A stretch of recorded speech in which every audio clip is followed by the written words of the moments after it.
السلام عليكم ورحمة الله وبركاته. اللهم صل على محمد النبي الأمي وعلى آله وسلم تسليما.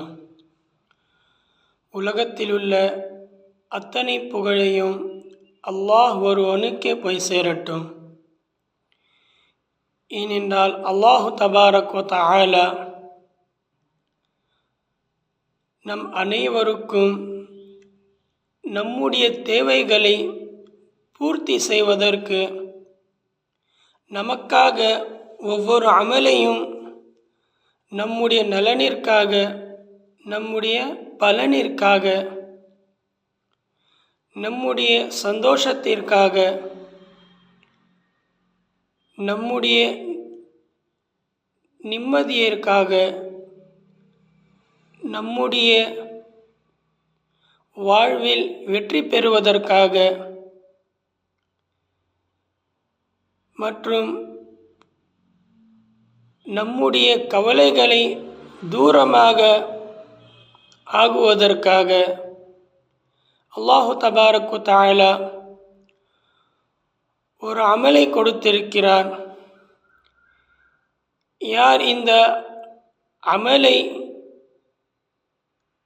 தவறாமல் இஹ்லாஸோடு அல்லாஹ்வின் மேல் நம்பிக்கை வைத்து அவன் கண்டிப்பாக இதை கபூல் செய்வான் என்று யார் அல்லாஹ்வின் மேல் நம்பிக்கை வைத்து இந்த அமலை செய்கிறார்களோ அவர்களுக்கு அல்லாஹு தபாரக் வ தஆலா அவருக்கு தேவையான அனைத்தையும் அந்த அமலின் மூலமாக கண்டிப்பாக இதை கபூல் செய்வான். இப்படிப்பட்ட அமலை கொடுத்த அல்லாஹ்விற்கு உலகத்திலுள்ள அத்தனை புகழையும் போய் சேரட்டும். நம்முடைய தேவைகள் நமக்கு மிகவும் அதிகமாக இருக்கிறது. ஒருத்தர் இடம் வைத்திருந்தால் அவர்களுக்கு என்ன தேவை என்றால் அந்த இடத்தில் ஒரு வீடு கட்ட வேண்டும். அவருக்கும் ஒரு தேவை. அதேபோல் ஒருத்தர் வாடகை வீட்டில் இருந்தால் அவர்களுக்கு நாம் சொந்த வீட்டில் இருக்க வேண்டும் என்று ஆசை. அதேபோல் ஒருத்தர் பைக் வைத்திருந்தால் அவருக்கு என்ன ஆசை என்றால் நாம் ஒரு காரை வாங்க வேண்டும். அதாவது ஆசை அதிகமாகி கொண்டே போகும் தவிர ஆசை நமக்கு கம்மி ஆகாது. நம்முடைய ஆசை அந்த மாதிரி எல்லோருக்கும் ஆசை. அந்த ஆசை நிறைவேற்றுவதற்காக நாம் என்ன முயற்சி செய்கிறோம்? உலகத்தினுடைய முயற்சி நாம் தினந்தோறும் செய்து கொண்டுதான் இருக்கிறோம். அந்த முயற்சி எடுத்துக்கொண்டு தான் இருக்கிறோம். ஆனால் தீனினுடைய அமலில், அல்லாஹ்வை கொடுத்த அமலில் எந்த அமலை அதற்காக நாம் முயற்சி செய்கிறோம் என்பது நாம் இதில் சற்று கவனிக்க வேண்டும். அதில் முதலில் நாம் செய்யக்கூடிய அமல் அல்லாஹ்வினுடைய கட்டளை நாம் நிறைவேற்றுகிறோமா என்று அதை நாம் முதலில் பார்க்க வேண்டும். ஏனென்றால் இந்த அமல் செய்ய வேண்டும் என்றால் முதலில் நாம் தொழுகையாளியாக இருக்க வேண்டும். அப்போதுதான் இந்த அமலும் செய்ய வேண்டும். ஏனென்றால் இந்த அமல் அப்படிப்பட்ட அமலாதான் இருக்கிறது. இந்த அமல் செய்வதற்கு நாம் தினந்தோறும் 5 வேளை தொழ வேண்டும். ஏனென்றால் இந்த அமல் எப்படி செய்ய வேண்டும் என்றால் நாம் தினந்தோறும் தொழுகையை தொழுத பிறகுதான் இந்த அமல் செய்ய வேண்டும் என்று இந்த அமலை மிகப்பெரிய ஷைகுமார்கள் கூறுகிறார்கள், மிகப்பெரிய வலிமார்கள் கூறுகிறார்கள். இந்த அமல் நீங்கள் செய்ய வேண்டும் என்றால் நீங்கள் தொழுகின்ற அத்தனை தொழுகைக்கு பிறகும் இந்த அமல் செய்யுங்கள். கண்டிப்பாக உங்களுக்கு, நீங்கள் பைக் வைத்திருந்தால், உதாரணம் காட்டுகிறார்கள், நீங்கள் பைக் வைத்திருந்தால் உங்களுக்கு காரை வாங்க வேண்டும் என்ற ஆசை இருந்தால் நீங்கள் அதை அல்லாஹ்வின் மேல் நம்பிக்கை வைத்து நீங்கள் தொழுகின்ற அத்தனை தொழுகைக்கு பிறகும் இந்த அமல் செய்யுங்கள். கண்டிப்பாக உங்களுக்கு அந்த கார் வாங்கும் என்று ஆசை இருந்தால் கண்டிப்பாக அந்த காரை நீங்கள் வாங்குவீர்கள். அதற்கு அல்லாஹ் தபாரக் வ தஆலா உதவி செய்வான். அதற்காக என்ன தேவை இருக்கிறதோ அந்த தேவைகளையும் அல்லாஹ் தபாரக் வ தஆலா பூர்த்தி செய்து கொடுப்பான். ஆனால் அந்த அமல் செய்வதற்கு நீங்கள் முதலில் தொழ வேண்டும் என்று கூறுகிறார். நீங்கள் தொழுதால் மட்டும்தான், ஏனென்றால் தொழுகைக்கு பிறகுதான் இந்த அமல் செய்ய வேண்டும் என்று கூறுகிறார். அப்படி என்றால் நாம் தொழுதால்தான் இந்த அமலும் செய்ய முடியும். நாம் தொழுதால்தான் இந்த அமலும் செய்ய முடியும். தொழவில்லை என்றால் எப்படி இந்த அமல் செய்ய முடியும்? ஏனென்றால் இது தொழுத பிறகு செய்யக்கூடிய அமல் தான் இருக்கிறது. அதாவது தொழுத பிறகு செய்யக்கூடிய அமல் தான் இது. அப்படி என்றால் தினந்தோறும் 5 வேளை இஹ்லாஸோடு தொழுது அதன் பிறகு அதே இஹ்லாஸோடு நம்பிக்கையோடு நாம் இந்த அமலை செய்தால் இன்ஷா அல்லாஹ் எனக்கு அல்லாஹ் மேல் 100% நம்பிக்கை இருக்கு.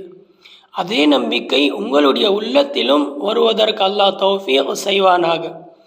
நீங்கள் அதே நம்பிக்கையோடு இந்த அமலை தினந்தோறும் 5 வேளை ஒரு வேளை கூட விடாமல் தொழுது அல்லாஹ்வின் மேல் நம்பிக்கை வைத்து ஒரு வேளை கூட விடாமல் தொழுது அத்தனை தொழுகைக்கு பிறகும் இந்த அமலை செய்யுங்கள். உங்களுக்கு கார் வாங்க வேண்டும் ஆசை இருந்தால் கண்டிப்பாக நீங்கள் காரையும் வாங்குவீர்கள். அதே போல் உங்களுக்கு சொந்தமாக ஒரு வீடு கட்ட வேண்டும், ஒரு இடத்தை வாங்கி வீடு கட்ட வேண்டும், நமக்குன்னு சொல்லி ஒரு வீடு இருக்க வேண்டும், நமக்குன்னு சொந்தமாக ஒரு வீடு இருக்க வேண்டும் என்று உங்களுக்கு ஆசை இருந்தால் நீங்கள் இந்த அமலை தினந்தோறும் 5 வேளை தொழுத பிறகு இந்த அமல் நீங்கள் கண்டிப்பாக செய்யுங்கள்.